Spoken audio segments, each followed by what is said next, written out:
I look at it as my first, and I see a lot of things that I can learn from and a lot of things that I think I could change. I think that, there's a way to move things along and still tell the story. But overall, I feel super blessed to have the opportunity to work with such an amazing cast and to see it for the first time on the big screen. I was nervous.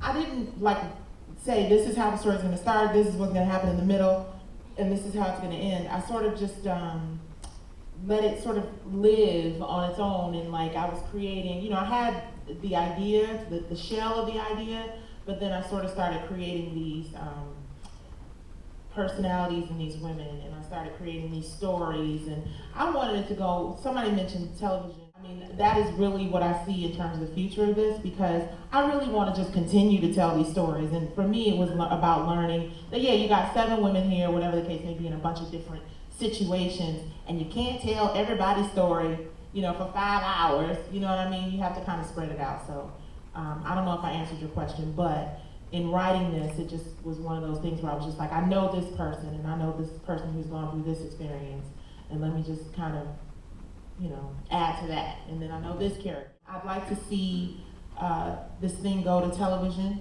I mean, that's really kind of where my head is. I definitely see this being kind of a weekly, because I think that there are very few outlets for people who are triple threats, people who act, sing, dance, the whole 9 yards, and I think that this could be a good opportunity for a lot of the artists that we miss and we don't necessarily buy records and stuff like that, or I'm sorry, they're not selling as many records now.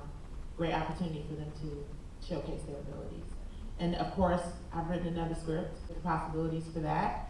And then we have a sequel. We pick up where we left off with the Women's Crisis Center and the other thing, and it's a younger demographic. I definitely want to reach out to younger women and kind of tell some stories, but this is a great exercise for me because it shows me that they're, again, like I said, I'm looking at it like, oh my God, but I hope you guys enjoyed it.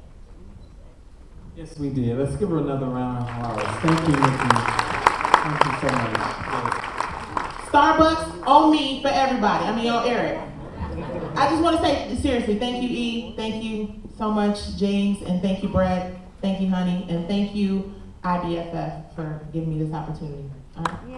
Thank you. All right. We're going to